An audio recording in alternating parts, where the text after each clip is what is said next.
Hello, hello, hello, and we're back. We're back in the room, and we're doing the Radiohead, buying the Radiohead discography, and we're on Amnesiac, released the 30th of May 2001, 6 months after Kid A. So there you go. We'll have a look at that. More of that in a minute. But this follows on shortly after, and in reading interviews, and you listen to this, and you come to think that Kid A and Amnesiac are essentially just a double album. And there was some quote saying that, from the band saying, we didn't want to bring out a double album because we didn't want to be seen as prog rock, and it was because you've got to remember, back 20 years ago, there was a real snobbishness against anything deemed prog. But when you listen to Kid A and Amnesiac, you realise that these are two cheeks of the same arse. They really are. It's the same album. I've always said it should be called, Kid Amnesiac. That's what the A, Kid A, Kid Amnesiac. And I was proven right when they did the reissue recently called Kid Amnesia.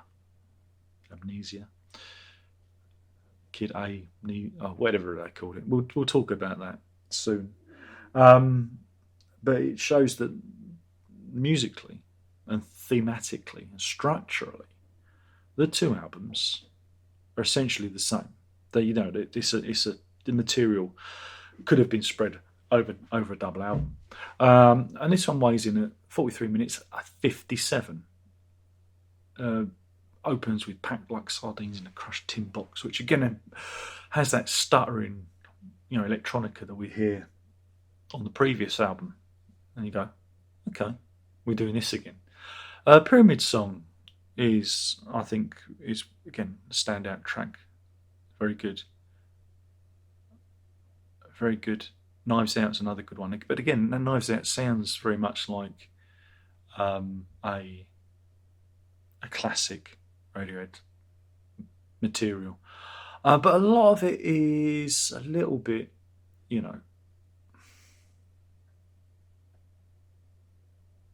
don't know. It feels like a demo album. The same, and then if you compare it to Kid A, you can see that it feels like there's ideas that crisscross Morning Bell, Amnesiac. There are ideas that crisscross, get redone, and it's between the two records. It's probably a better album. I don't know how much better, but there's something in this, or there's something in it being a double album, perhaps. But the band have always refuted it until the recent anniversary release, where they brought it all out with a third record acting as its connective tissue. But we'll talk about that in another video. I find this one less satisfying because it is more of the same, and it's like And if the two records had been released together, I think it would have been a much more satisfying, even though, it would have been like, I don't know how many, like 80 minutes long or something. I think it would have been a much more cogent argument for reinvention. It's like this band's thrown everything out and they've completely redone everything, and it's all, taking our cues from electronic music, whatnot.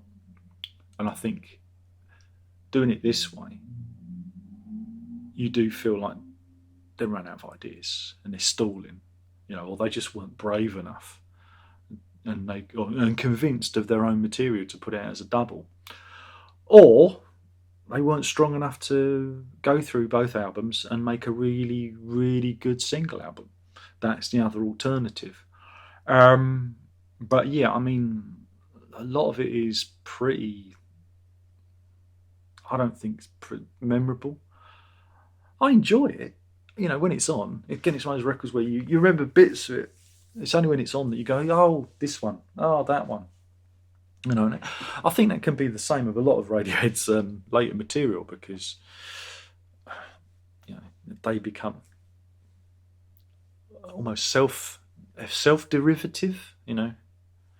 They they've foregone the idea of deconstruction and reconstruction and just do what they do. They do Radiohead, and you know what to expect. There are no surprises. There are nothing jumping out of you. And this is like the beginning of that. This is like this is what we're doing.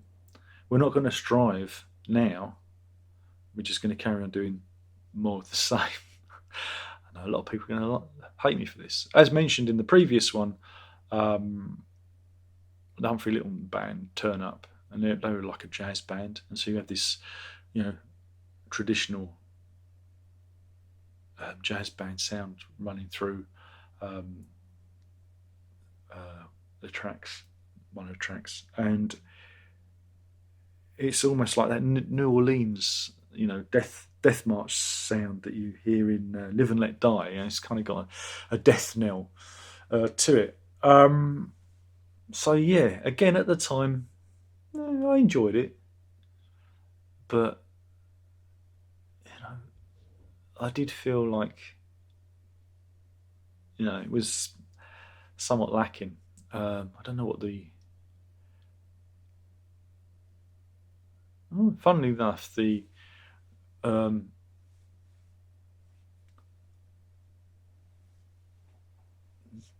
got a better review in some of these. It actually got a better review, which is shocking compared to people. I think Kid A's the better record and Amnesiac's the weaker one.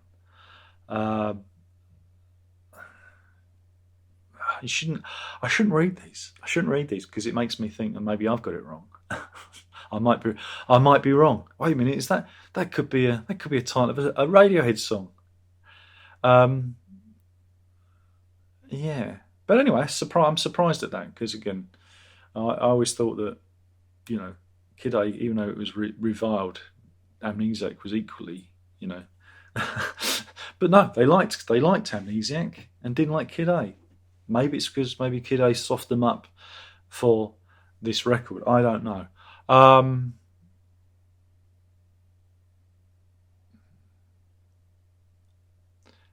Yeah.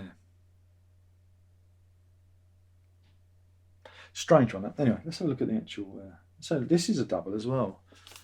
There we go. I remember I had the CD version, which came as with a little hardback book when it came out. It was like a limited edition back in the day. Because you had this Minotaur character that runs through it again with the destructive juvenilia of Stanley Donwood and Tom York himself doing the artwork. It's yeah. There you go, double album. Who'd have thought it?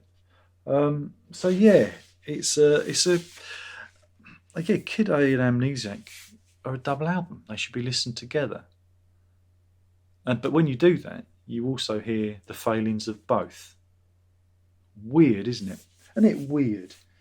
But individually, they feel a little bit half-baked. So wait a minute, maybe it is all just a load of rubbish.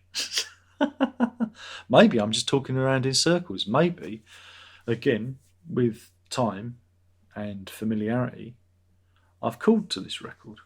I've cooled down, but I still prefer Kid A to this. It's a funny old world. Maybe I'm. Wait a minute. Maybe I'm not actually a Radiohead fan after all. Oh dear. I shouldn't do these videos. I shouldn't do them. I talk myself out of it. Anyway, I've been talking about Amnesiac, which really is part 2 of Kid A. And I didn't find it as satisfying as Kid A. I thought, it feels more of the same, But the reviews liked it more. They said it was more like a return to form, which I don't know. That's not how I remember. It's not how I remember it. But this year, 2021, they did release Kid Amnesia, which brought the 2 records together and turned them into double album. We'll talk about that one next, I guess. Yeah, that would make sequentially, that would make sense rather than waiting for the anniversary, wouldn't it? Yes, we'll do that one next. Thank you for watching. Hopefully you've enjoyed the video. If you haven't, there's not a lot I can do about it, I'm afraid. So yeah, that's it. Ta-da!